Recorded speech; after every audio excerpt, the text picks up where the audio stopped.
What if the Mountain killed Loras Tyrell at the Hands tournament? Let's explore the depths of it in the video.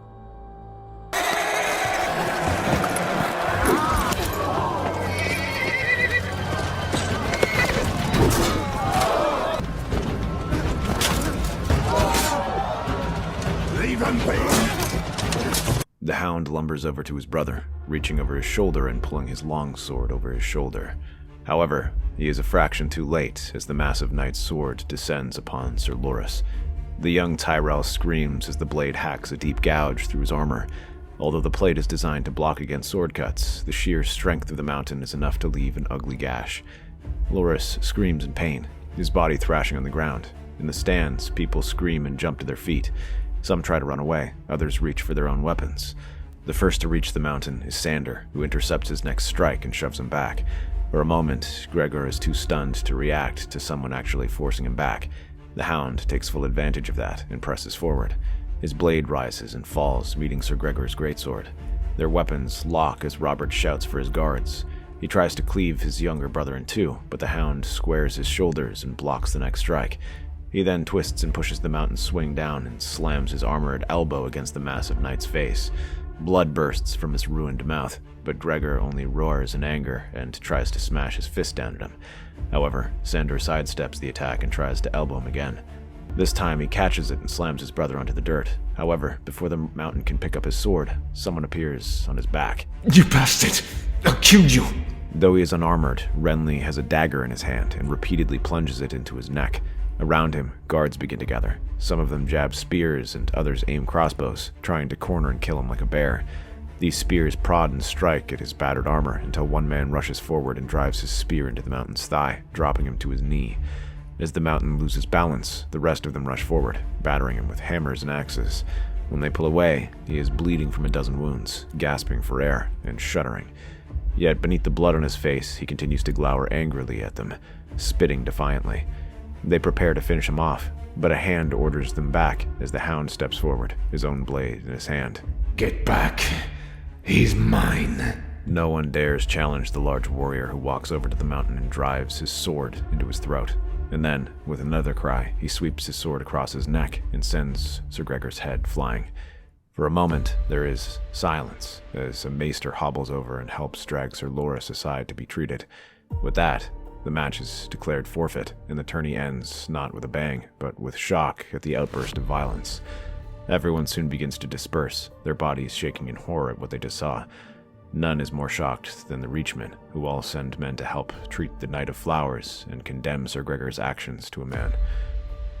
Tywin also sends word, denouncing Sir Gregor and praising Sandor for his actions. That is perhaps the only thing that lets him salvage the situation slightly, that the Hound was also a Lannister bannerman and served in their household. However, even then, the seeds of discontent are sown. Despite Maester Pycelle's best efforts, Ser Loras dies from his wounds, plunging the court into a state of mourning as Robert orders a funeral prepared for him. The king personally offers condolences to his family, but it is Ned Stark who eyes fall upon. Like the other great houses, the Tyrells kept an ear to the court and the happenings there. They know of Ned's conflict with the Lannisters, the incident in the Ruby Ford, and the rumors that he is looking into something. Many lords and knights from across the Seven Kingdoms arrive to show respect for the Knight of Flowers, cut down too soon. The streets of King's Landing are soon awash with a current of silk and lace as they gather around the Sept of Baelor. For a whole day, the nobility of Westeros stands there until the last rites are spoken and the Silent Sisters move to escort his body home. His brother, Sir Garland Tyrell, had stood vigil over him. As the fires die out in the Red Keep and the last of the mourners prepare to depart, Ned eases himself into his chamber and sighs. A busy day and a troubling one. He thought of Hugh of the Vale, who also suffered a similar fate but received no such recognition. Perhaps that was the point, for someone who can die unnoticed. He is so engrossed in his thoughts that he nearly misses the knock at the door. Though his guards stand outside, Ned opens the door to see Sir Garland standing before him.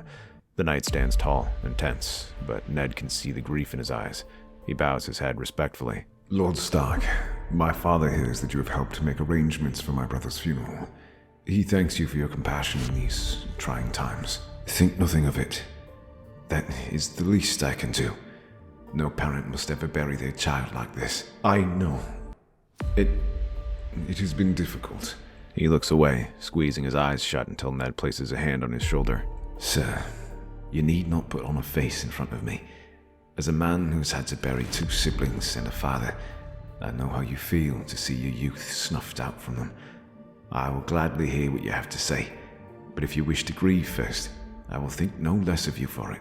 He gestures for his guards to leave and shuts the door behind them and allows Garland to sit on his bed. As soon as he eases himself down, the shell cracks and the boy buries his hands into his face, tears streaming down his face as he begins to sob.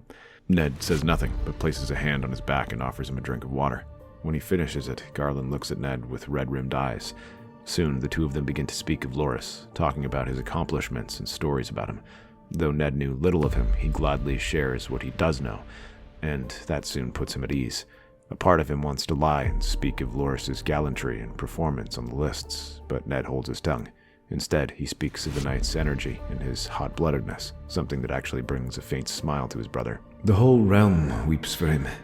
They see him as the Knight of Flowers, but your solemnity means more to me than all their tears. Many of those people only see him as the knight he could have been. You see him as he was, the man with faults and virtues, as the brother who amused and aggravated you in equal parts. I know that feeling when I had to send off Brandon and Liana. You did not require tears all the time. Sometimes silence matters more. And what did you think of my brother? As a boy who did not deserve to die there. My father thought as much. That is why he asked me to speak to you. He recalls the aftermath of the sack of King's Landing some 15 years ago. He recalls how you were the only man to condemn Lord Tywin's action then, and that of that monster. Yet the king did nothing. The realm did nothing, and we were fools for it. I wish to help correct that mistake, Lord Stark. The mountain is dead, sir. But those who allowed his wrongdoings still live. The Lannisters might try to distance themselves from all this unpleasant business, but everyone has grown wary of their expanding influence. They say you wish to combat it. Let my house help you. For a moment, Ned looks at the young knight, unsure if he is hearing right. What he is proposing is an alliance with one of the most powerful houses in the Seven Kingdoms. Although House Stark is proud, ancient, and commands the support of the North, the wealth of the Tyrells far surpasses them. That and their connections in court. Having them would be a great boon. When he at last speaks, Ned nods slowly. Any aid you have is greatly welcomed, Sir Garland. But I hope you and your father will understand this. I am interested in seeing justice done, not simple vengeance. The last thing I want is a blood feud dominating the realm. I understand, and I will be sure my father does as well. Ned nods, and while he has misgivings about Mace Tyrell, Garland strikes him as a just and smart young man. The Tyrells soon concoct a story that they are negotiating a possible marriage arrangement between them and the Starks, with Garland serving as a go-between. He begins to explain things that happened, like how he suspects Jon Arryn was murdered and how someone attempted to murder his son.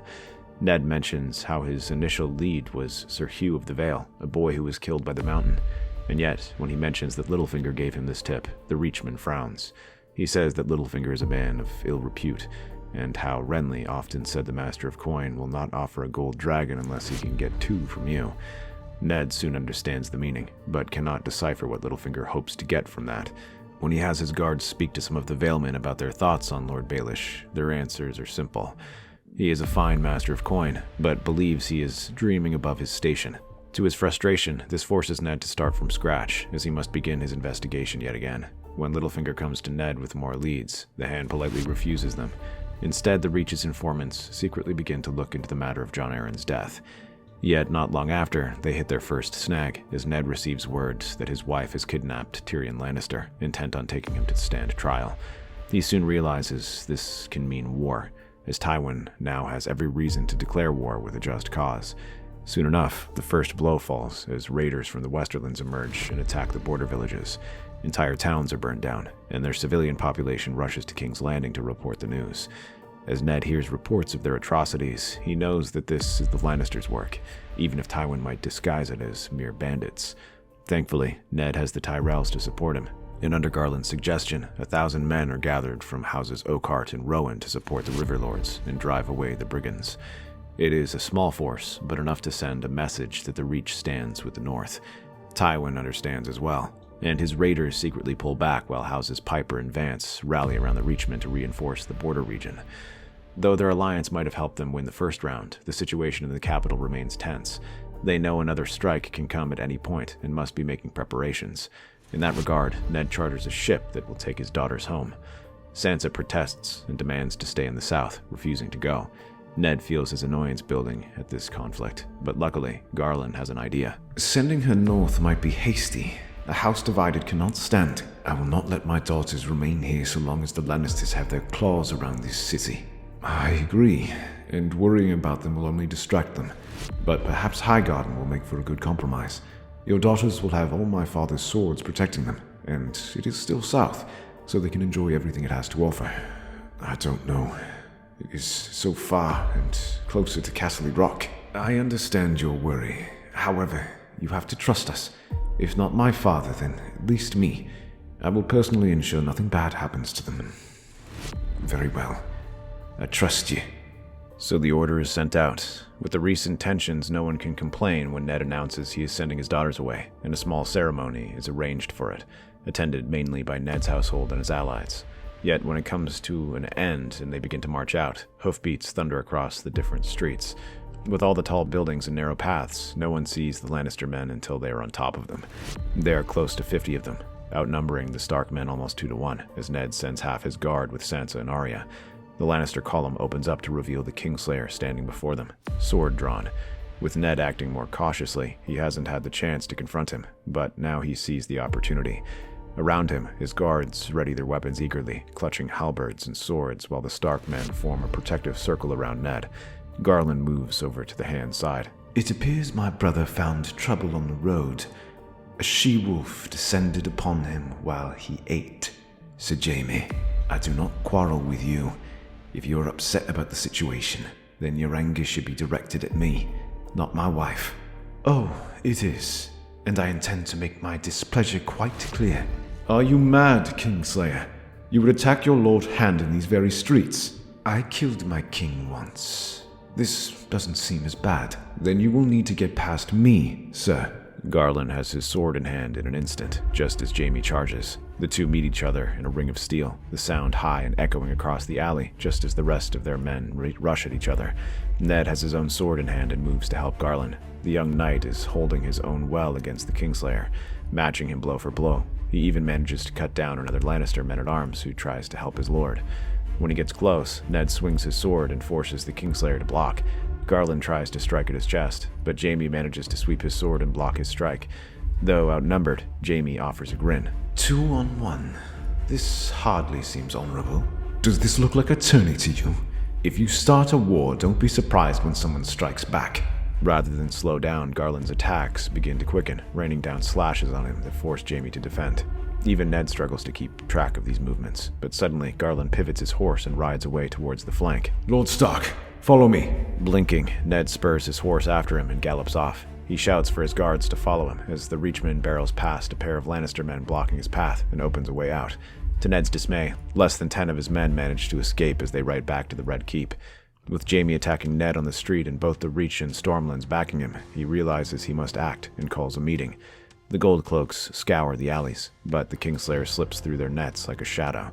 That night, in the chamber of the Lord of Storm's End, Renly gathers his closest men.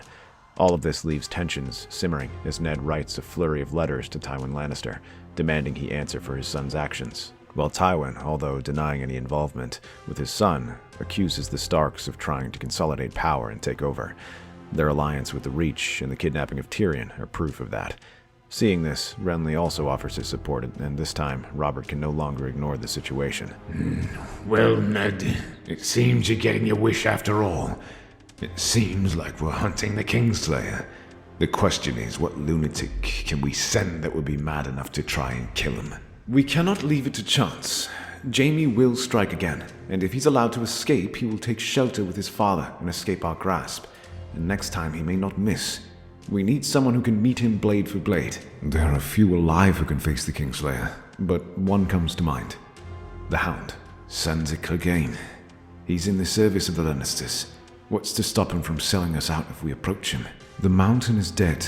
For the first time in his life, Sandor is free of his brother's shadow. He has no reason to serve the Lannisters any longer. If we promise him protection, a place safe from reprisal, I believe he will turn. I'm not certain. But if you believe this will work, very well then.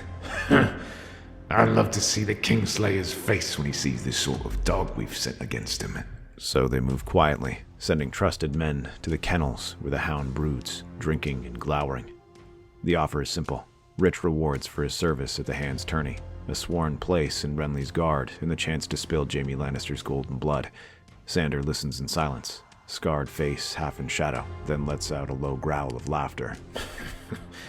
Kingslayer, eh? I've wanted to test his steel. Tell your lord I'll do it, but I'll not bow to flowers or green boys. They get in my way, I'll gut them myself. As he rides out in the dead of night, Sandor is joined by 100 trusted men sent by Renly, Garland, and Robert. But while swords are drawn, spies also begin offering their reports.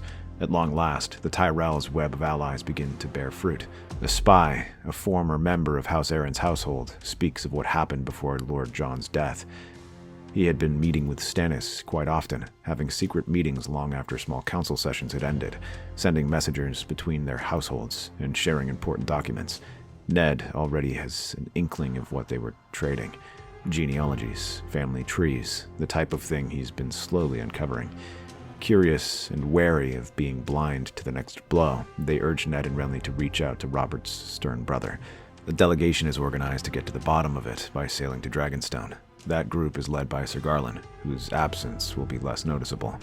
When at last Stannis agrees to meet, he is as grim as ever. Dragonstone is slowly being provisioned, with ships surrounding it and men being trained. One would have mistaken it for Aegon's conquest come again. But instead of a Targaryen, Stannis sits in the Great Hall. You wish to know the truth? Then so be it. Jon Arryn was murdered. Do you know why? He had begun to ask questions about the Queen's children. They are not Robert's. Surely you do not mean to suggest the Queen committed adultery? Not simple adultery. Incest between the Queen and her twin. It is the only explanation. You are a smart lad. Look at the Queen and look at Robert. Tell who those children resemble. Explain the closeness they share and the coldness she and Robert had. And tell me if it is truly so difficult to swallow. If it is true, then the whole realm stands upon lies. Robert must know. Wait. Before we go, answer me this, boy. Ned Stark does this for honor. There is no doubt about it. My younger brother seeks to profit from it. After all, his place in succession rises by 3 without them. But what of you? What does House Tyrell seek to gain from this? Justice. Don't play dumb with me, boy.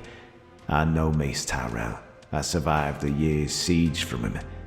That leaves a man aware of his foe in more ways than people realize.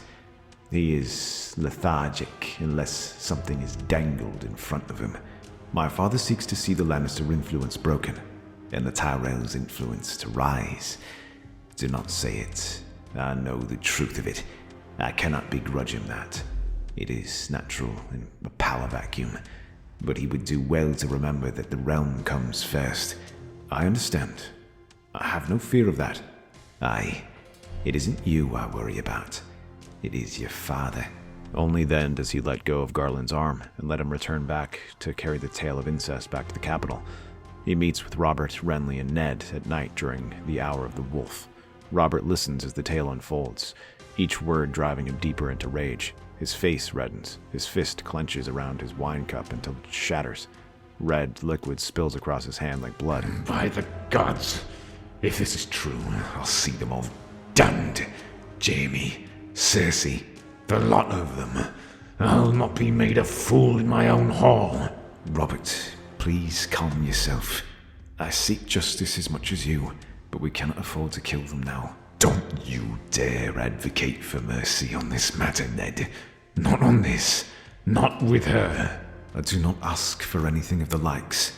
I know the crimes of the Queen, but I also realize our position is difficult. We cannot execute them without evidence, not unless we wish to have a full-blown war with Tywin. Execute them now, and he will say we're tyrants, and not without good reason. Stannis himself confirmed it. Stannis suspected it.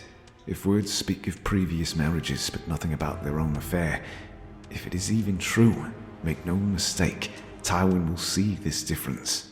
So we need a confession. The Lannister guards are taken off duty, and those who resist are cut down, but most are too confused to even fight. When they see Garland Tyrell and the royal banner, they are not certain who they must fight for, and some simply stare, stunned as the men-at-arms rush past them.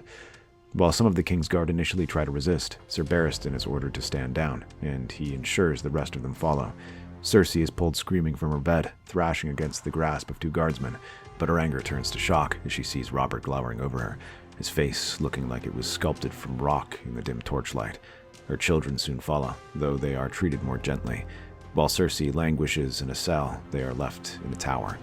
The small council wastes no time in interrogating her, hoping to get a confession as soon as possible.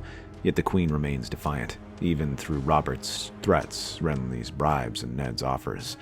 They had hoped to keep things secret until Cersei provided the truth, but that proves to be a false hope, as Tywin Lannister soon catches word of this and is furious. Yet he knows he cannot risk war, at least not openly.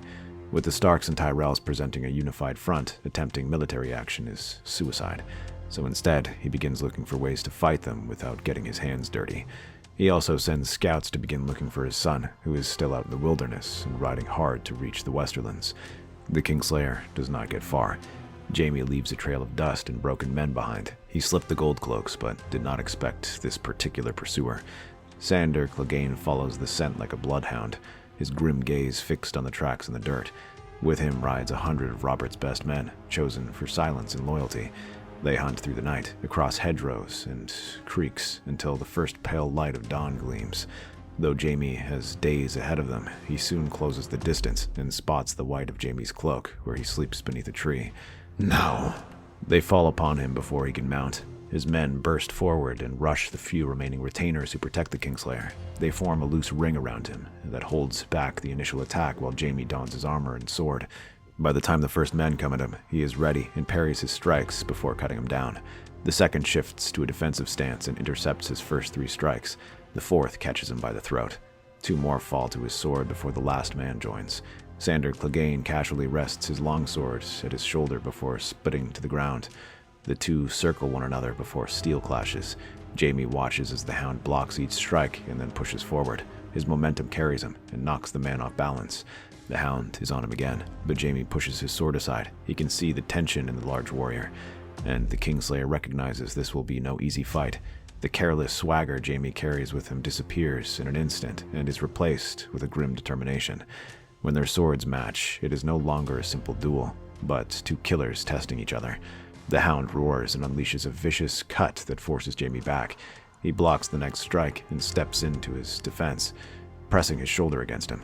This manages to knock the wind out of Sandor, but as he falls to his knees, the Hound reaches for a shield from a fallen man-at-arms and raises it over his head to block the killing blow. He follows by slamming it against his chest and hurling him to the mud.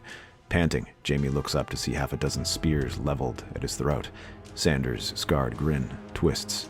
Got you, pretty boy. By the end of the week, the Kingslayer is dragged through the gates of King's Landing in chains, mud spattered and bruised. Crowds gather, jeering and shouting, as Renly leads the procession to the throne room. Robert sits slouched in his chair, his eyes widen when he sees Jaime bound. He offers him a grim smile and nods to Renly, who brings the news to Cersei. The former queen's face twists in fury. Release him. He is one of the King's Guard. The King's Guard are sworn to protect the king, not to assault his hand in the streets. Jaime Lannister has broken every oath he ever swore. Even if he is innocent of this, he is guilty of a dozen other crimes. His life is forfeit. That is, unless our king can be persuaded to be merciful. So this is what Robert seeks, to blackmail me. He truly has no shame, and he can't even do it himself. Tell your brother that he shall not break either of us, no matter how much he interrogates us. Oh, were you under the idea that we need both lions alive? One confession will do, and as we said, Jaime's crimes are considerable. Executing him would be a relatively simple affair. You dare. You dare threaten us. Us? Or him? Because as I said, He does not need to die. Not unless you speak truly. Cersei falters, her voice breaking under the weight as if there are 100 eyes on her. She spits at his feet, but the venom cannot conceal the truth. It is true. Are you happy? Quite. It appears my position in succession just went up by 3. With that revelation, the entire dynamic in court changes. Ned and Stannis oversee the purging of Lannister allies in court. Most are simply stripped of their favor and reduced to smaller positions. But most dangerous are arrested alongside Cersei, such as Littlefinger and Varys. Though Robert wishes to see Cersei and Jaime executed, the promise of clemency twists his arm. Sir Garland is quick to remind Robert of this, and the king grits his teeth, but agrees. Jaime is sent to the Wall, while Cersei is sent to live in a sept far away from court. Meanwhile, the children are also sent to Dragonstone as hostages. This leaves Tywin without any real influence in court. The few allies who remain want nothing to do with his family for fear of being persecuted. This allows Robert to press terms. Tywin will not be punished because there is no proof of his involvement. However, his family will lose their position in court, and he must reaffirm loyalty to the crown by publicly renouncing any claims the Lannisters have to the throne and swearing to accept the new line of succession. For many, the Lannisters' collapse seems only a matter of time, and the old lion will eventually slink into the court with his tail between his legs to beg for forgiveness. However, Tywin will not allow his family to be humiliated in such a way. While all of this has been happening, he at last finds an ally, sellswords from the east and pirates. Among them is one exile from the Seven Kingdoms, whose exploits have won him infamy across the Narrow Sea, Euron Greyjoy. His offer to the Crow's Eye is simple. He will support his return and his claim to the Iron Islands if Euron provides Tywin with his skills, and, most importantly, his connections in Essos. While the Lannisters put little stock in magic, they recognize that this raider is far more than a simple reaver. More importantly, he has the skills to destroy the Tyrell-Stark alliance. That night, silence slips through the royal fleet and lands along the coast of the Crownlands. Rather than attack the fishing villages and trading towns, only a single figure disembarks, yet that is all Euron needs to finish the job. Later, Robert continues to drink well into the night. Whether it is from celebration of being rid of Cersei or grief for being decimated, he cannot tell. All he knows is the wine dulls his senses, and that is what he cares for. A part of him wants to continue this and see how long it takes for oblivion to take him, but another knows he cannot afford to fall now. He owes Ned that much. The realm is in tatters, and much of that is because of his negligence. The guilt weighs heavily on his mind, adding further to his desire for his drink, but he also knows he must help mend it in whatever ways he can. Slowly, he rises to his feet and staggers out of his quarters. Taking a spare wineskin, he makes his way out of his quarters and is eager for some air. The King's Guard are nowhere to be seen because Robert had ordered them to leave him alone. He wishes to be left alone. As he makes his way down the hall and towards the Godswood, he fails to see one of the shadows detaching itself and follows after him. He reaches for the wineskin and begins to take a sip. Almost instantly, he feels something is off. The wine is sweet, too sweet, almost as if it is trying to lull him to a slumber he does not want. He spits the wine out and empties its contents onto the ground. Poison! A coward's weapon. Who is out there? And who dares poison the king instead of facing him in battle? He looks around, his vision blurry as his eyes begin to water. Robert wipes it away and seizes a knife from his belt. Answer me, damn you! Shadows begin to move around him. They dart and slither at the edge of his vision, causing Robert to growl. He chases after one and tries to jab his dagger into it, yet his blade only bites the air. Cursing, he lunges at another one as it slides between the weirwood tree. And from atop one of the roots, he spots one of the shadows, its arm reaching out almost tauntingly. Growling, Robert lumbers forward and tries to grab it and drives his knife into its heart. But he does not see the tree branch falling above him, and it strikes his head. The blow sends stars blurring across Robert's face. He roars and nearly falls over and reaches for his head. When he pulls his hand away, there is blood from his brow. But through his daze, he sees the shadow approaching him, and only then does his mind begin to clear. He sees a man standing before him, slight and with a calming smile. Half of his hair is white and the other is red. A dagger twirls in his hand. You were clever to smell the wine. I had hoped that would be enough. However, I made sure to take precautions. That is why I also smeared it on your wineskin. Robert's eyes widen. For a moment, the nausea and pain subsides and are replaced with anger. He manages to find the strength to throw himself forward, but the faceless man is ready and shifts position and catches his hand before the dagger strikes. Under most circumstances, Robert would have easily overpowered the man, but with the poison pumping in his veins, his strength is fading, and Jaqen forces himself back to the wall. He grabs his wrist and twists until the dagger falls from his grip. As his head slams against the tree, he slams it again until he stops struggling. Vala Margulis. Jaqen is careful to position the body and make it seem like he had died from a falling tree branch. He smiles and disappears into the shadows. Euron had paid well for his assassination. By the next morning, the Red Keep is thrown into shock at the death of Robert, none more so than Ned, who mourns the loss of his friend even more than Robert's own brothers. Yet this grief is hardly shared, as the rest of the court is already working to use the circumstance to their advantage. Among those is Renly, who meets with Mace Tyrell in secret and offers him a proposal he cannot resist. If he were to back his claim to the Iron Throne, he would marry Margaery Tyrell and elevate them as part of the royal family. For someone like Mace, an offer of advancement far outweighs his sense of honor, and he eagerly agrees. Yet other Tyrells are not so certain of this. Wait, what of Stannis? The removal of the Lannister children makes him the legal heir. If you go through with this plan, it would make us enemies of the realm. He would hunt us down and call us rebels. Yes, that is correct. And if we're going by the usual laws, Stannis will be our king. But Robert has never explicitly declared Stannis heir, and it is a rather foolish law if you think about it. Why should the eldest be king? Just as why should the king's children come first? We've already seen how badly that might go with us. Except Cersei's children weren't Robert's. They simply claimed to be. Yet even if they were Robert's children, does anyone truly want Joffrey of all people to be our next king? Any more than anyone wants Stannis. It wasn't truly him that secured the crown. It was Mace's army and food. I understand that, and I think you do as well, Lord Tyrell. Indeed I do, Lord Renly. Yes, it is time for new laws to be enacted, and changes in our realm if the Seven Kingdoms are to thrive. We must start with new leadership. You can count on my support. The three of them depart in the dead of night, leaving the Red Keep for Highgarden to rally their armies. However, that does not mean their escape goes unnoticed, as Melisandre sees this as well and warns Stannis, who demands they present themselves in court and bend the knee before him. The raven they send never returns. Instead, they receive word that Renly declares himself king of the Seven Kingdoms and crowns himself the new lord of the Seven Kingdoms from the Reach.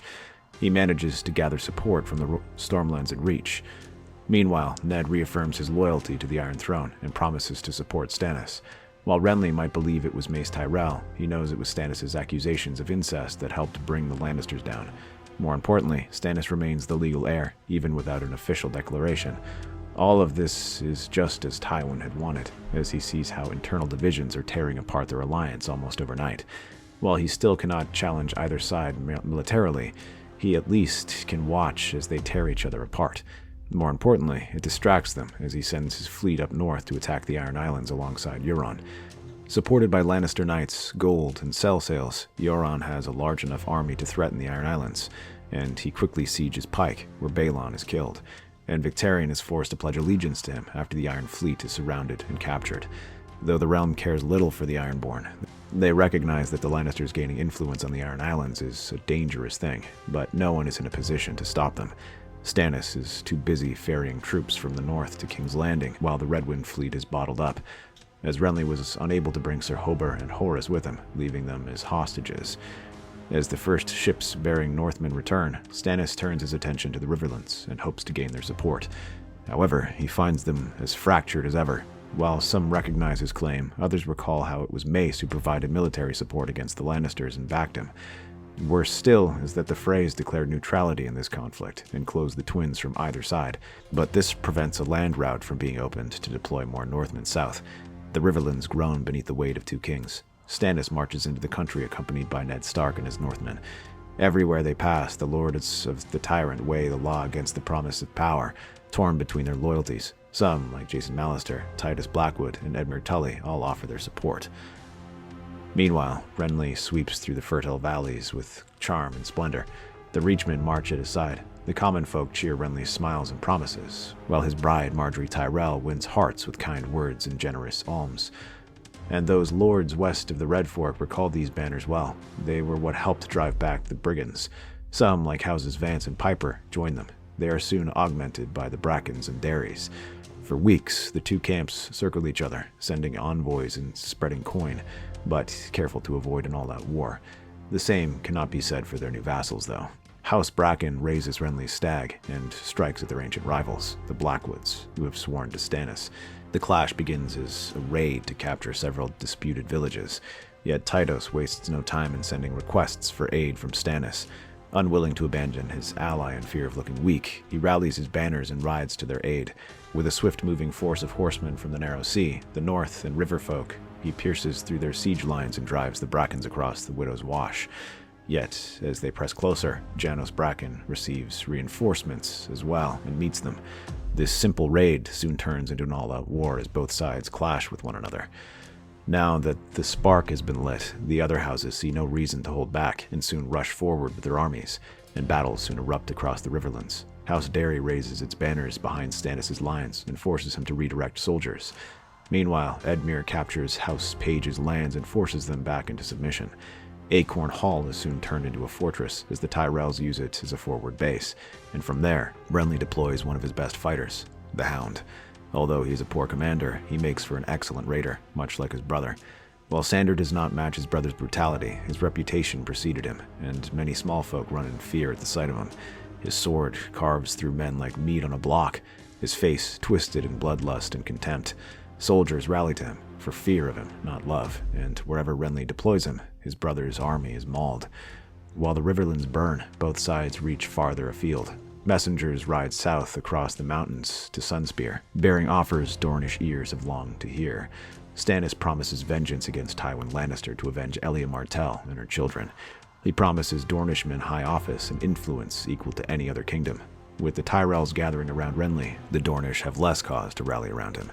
Meanwhile, Renly reaches the Vale, reminding Lady Lysa that Stannis was the one who helped with the executions, including that of Littlefinger. While most of the Vale Lords are reluctant to go to war over the likes of Littlefinger, enough of them are willing to help that a small expeditionary force rides out to support Renly. Meanwhile, Dornish banners advance through the Red Mountains and strike at the Reach and Stormlands. They begin raiding their border castles and pillage the farms that Renly used to justify his rule. Yet, as that happens, the Ironborn longships prowl the coasts. Euron Greyjoy's black sails blot the horizon, his reavers striking indiscriminately at Riverlands villages and Reach ports alike. They support neither brother, and soon smoke rises from burning towns, while Tywin Lannister sits in Castle Rock, watching with cold satisfaction as his enemies bleed one another. Through it all, Sir Garland Tyrell commands the Reachmen in Renly's service. He initially joins the invasion of the Riverlands, helping push forward and support the flattering Brackens to threaten Riverrun itself. His skill in battle earns him the loyalty of knights and men-at-arms alike, but his heart is heavy. He sees the waste of it, villages razed, small folk butchered, lords swearing oaths in the morning and breaking them by dusk. And in whispered councils with Olenna, he admits what neither Mace nor Renly will hear. Father says that the war will bring us riches, but all I see are dead Reachmen slaughtering riverfolk. I see Stormlanders professing loyalty to House Baratheon, but praising one brother and denouncing another. You believe that this war was because of Stannis? Is that what my son told you? That he was an unfit ruler, and we would be better off with someone else.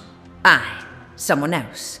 Someone he likes and he would pick, as if he could pick anything beyond the choicest parts of a roast chicken. No, this war is not Stannis' doing. We are fighting because Mace hopes to become king of the Corpse Hill. But what am I to do?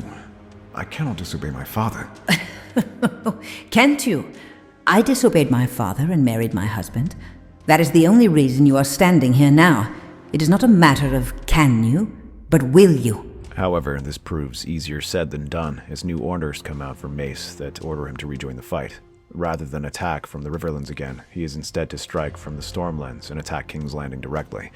With the Vale sending their army to help them, Renly has sent secret orders for them to move around the countryside and loop around the Bay of Crabs to attack King's Landing from the north. With the Reachmen and Stormlanders now moving from the south, they can catch King's Landing in a pincer. Renly organizes fresh offensives in the Riverlands that keep Stannis' attention and force him to focus on fighting him, while Ned Stark holds the city. From Bronzegate, the Tyrell host would drive hard from the walls of the capital. By the time they reach the Blackwater, word comes that Ned himself commands the defenses. The two armies meet outside the Gate of the Gods. It is an unexpected move from Ned, and aims to crush the Tyrell forces before they can link up with the Valemen, and Ned rides out before the Reachmen are fully formed up. The clash is brutal, the fields churned into mire of hoof and steel. Reach Knights thunder forward in glittering waves, their lances shattering against Northmen's shields. Garland leads the vanguard, hacking down Stark bannermen. Yet the Northmen do not break easily, as their men rush fearlessly into the shield wall, axes and hammers hacking upon shields and ripping them apart. They open gaps for men to pour through and face their foes on equal ground. By dusk, the field belongs to the Tyrells, but the victory tastes of ash when Garland tallies the dead. Hundreds lie dead, the cries of the wounded echoing into the night. He sees the Stark banners trampled in the mud, and for the first time he feels shame. Lord Stark had been no enemy of his, only a man who sought to uphold the realm's law. The following morning, Garland rides alone beneath a white flag to the city gates. Though the Northmen lost, enough of them survived that a siege would be unpleasant, and Garland would rather not endure another battle like this.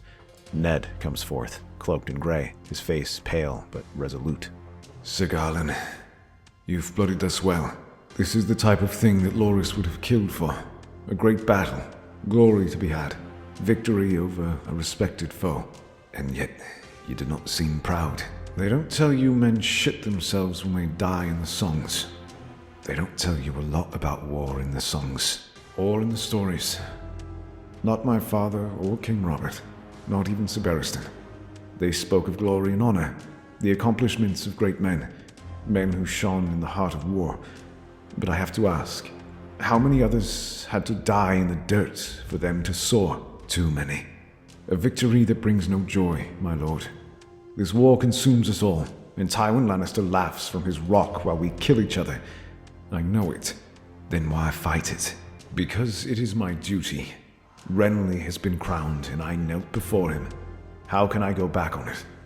The way you describe duty, you make it seem as though it were a millstone around your neck. And yet, it is only if you make it so. When the Mad King ruled us, he ordered my execution. You know that. If I had done my duty, then it would have meant simply exposing my belly and accepting my fate. Then, I would see this war ended before it burns us all. I came to speak of peace, if you will hear me. I will always hear a man who speaks of peace. In hushed tones, Garland lays out his peace terms, a marriage pact between Stannis' daughter, Shireen, and his eldest brother, Willis. A union that binds the Tyrells to Stannis' cause and deprives Renly of his strongest ally. Yet Ned is skeptical. He knows Stannis regards the Tyrells as traitors thanks to Mace's actions. I swear to you, Lord Stark, Willis is not my father. He is learned, patient, and just. He is his own man and will rule justly, not on the whims of others. If Stannis will accept, then the Reach need not bleed further. I will see to it my house bends the knee. You have your father's banners, but not his blindness. You have your brother's courage, but not his vanity. The realm may yet be saved if men like you stand tall, Sir Garland. I will deliver these terms. Ned sends a raven, and that night, Stannis receives his orders just as the siege lines are pulled back and the attacking army breaks camp. Although the battlefield is littered with the dead, the city remains untouched. This gesture goes a long way in appeasing Stannis, who recognizes the honorable actions of Sir Garland. He considers the possibilities, and then weighs the options. Eventually, he comes to accept this plan as the best way of ending the war. But even as the war ends, another one remains ongoing. That of the Lannisters' Shadow War. Euron continues to attack the coast of the Sunset Sea, with near impunity as the realm's attention is drawn to the wars on land. But Stannis soon gathers his royal fleet and sets sail to pick up Sir Garland and Ned, along with the remnants of their host. He also sends word to the Dornish and says now is the time for them to claim their prize. To go after Tywin, they must have proof, and the one person who can provide that is Euron Greyjoy. Along with them are the Redwyn twins, released as a gesture of goodwill, and to help bestir Paxter Redwyn, who remained hidden from the war. They rendezvous with the royal fleet as they circle Dorne and sail together towards the Iron Islands. They scour the coast, destroying any Ironborn longships that get in their way. After weeks of hunting, the grim gray shores of the Iron Isles appear off the horizon, and beneath its craggy cliffs, the Iron Fleet gathers. The black sails of Euron Greyjoy's Silence stand at the head. When the fleets collide, the sea turns red. Redwyn galleys smash into Ironborn longships, grappling hooks dragging them close for slaughter. War horns echo across the water. Paxter Redwind takes command of the fleet while Ned rallies the men and organizes boarding parties. As the grappling hooks are placed on the nearest longship, he leads the first strike with Stark men cutting down reavers in brutal hand-to-hand. Garland fights with calm ferocity, cutting through foes with measured strikes. When that ship falls, others take their place, and the royal fleet cuts its way forward until its decks are soaked in blood and they find the Silence, which managed to destroy several larger ships. Ned rushes at the Crow's Eye, swords clashing with his axe, yet Euron laughs at this exchange, blocking each blow with his haft. Ned knows that everything hinges on being able to capture him alive and have him confess. This knowledge drags him forward and leaves him rained down with attacks upon him. Euron has no such restrictions, and rather than go on the attack, he blocks each blow head-on before suddenly slamming the flat of his axe against Ned and sending him skidding back. The Crow-Eye leaps through the deck, bringing it down and splintering the ground. Now it is Ned's turn to struggle, as Euron toys with him, sending him stumbling aside with each strike. But as one block knocks Ned's sword aside, a voice comes from out of the chaos as Garland leaps forward, longsword in hand. As he hacks at Euron's arm and kicks him aside, Ned uses this chance and knocks Euron onto the deck and holds a dagger to his neck. Spare my head, and I'll give you what you want. It was Tywin who bought me. Lannister gold hired the Ironborn's blades. The admission spreads like wildfire. When the last of his fleet sinks beneath the waves, Euron is dragged in chains to Dragonstone. Meanwhile, with the Reachmen melting away from Renly's banners, Sir Garland's defection robs him of strength. The Stormlords, wary of fruitless war, waver. The River Lords, only allied with Renly out of respect for the Reach, but now see no reason to remain. With his army bleeding away, Stannis renews the attack, and the few loyalists Renly has break under Stannis' assault. The younger Baratheon is taken alive, his crown torn from his head. Stannis' judgment is harsh, but measured. Renly is given the choice of death or the wall. For once, Renly does not smile as he takes the black. At last, Stannis turns west. The Dornish banners rise towards the setting sun as they advance into the Westerlands. The Hound leads a vanguard through the Golden Tooth, while Ned and Garland lead a strike from the sea. The Lions find themselves surrounded. Before the gates of Castle Rock, Stannis announces his terms. House Lannister shall endure, but not under Tywin. Instead, the rule will pass to Sir Kevan and his line. Any who refuse will share Tywin's fate. The old lion stands proud to the last, his golden armor gleaming. But when the sentence is read, there is no reprieve. His bannermen fight for House Lannister and see that it will survive. They begin to abandon him as the fear of Stannis outweighs their fear of Tywin. Eventually, after a long siege, a treacherous night opens the gates for them, and Stannis' men flood in. Blood stains the stones, and with it ends the dynasty's iron grasp upon the realm. One lion dies, another bends, and for a moment, the war-torn Seven Kingdoms now silence. Stannis turns back to King's Landing, suggesting that Ned remain his hand. Yet, in the end, that offer is rejected. Ned, instead, recommends Sir Garland to serve in his place. That's our theory. Westeros is a land filled with exciting stories and possibilities, and we love exploring them. If you want to accompany us on this journey across the Seven Kingdoms and beyond, then please like, share, and subscribe to our channel.